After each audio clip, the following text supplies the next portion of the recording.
अपंग व्यक्तींना मिळकत करामध्ये 50% सवलत. हो, खरं आहे. तर नमस्कार मंडळी, जय शिवराय. मी वैभव म्हात्रे.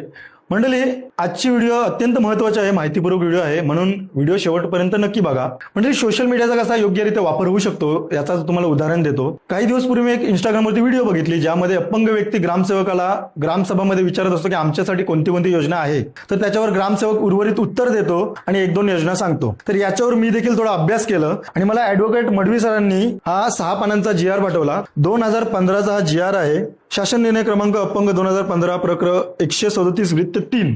या 6 पानांच्या GR मध्ये जे काही अपंग व्यक्तींकरिता योजना आहेत, सरकारी योजना, ते नमूद आहेत. तर 3ऱ्या पानावर अत्यंत महत्वाची योजना आहे. अपंग व्यक्तींना मिळकत करामध्ये कुटुंब प्रमुखाची अट न लावता 50% सवलत देणे. म्हणजे जी घरपट्टी, दुकानपट्टी आहे त्यामध्ये अपंग व्यक्तींना 50% सवलत, डिस्काउंट. आमच्या गावामध्ये अशी कोणतीही योजना आजतागायत राबवण्यात आलेली नाही आणि ही योजना बाजूच्या ग्रामपंचायतीमध्ये देखील राबवण्यात आलेली नाही. मग महाराष्ट्रामध्ये, संपूर्ण देशभरात असे किती ग्रामपंचायत आहेत जिथे ही असली योजना राबवण्यात आलेली नाही.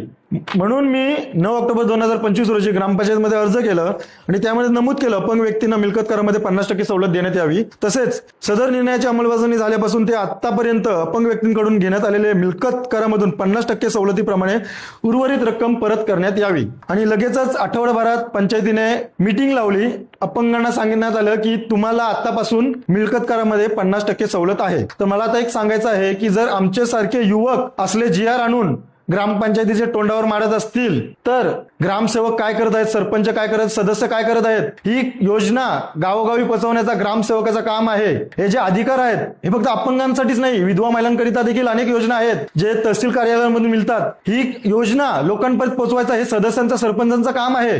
फक्त बॅनरवर फोटो लावायचा नाही, हे सर्व ग्रामपंचायतीच्या सदस्यांनी, सरपंचांना मी सांगतोय. आणि जे कोणी ग्रामसेवक आहेत, लक्षात घ्या साहेब, तुम्ही कोणावर उपकार करत नाही, हे तुमचं कर्तव्य आहे, यासाठी तुम्हाला पगार दिलेला आहे.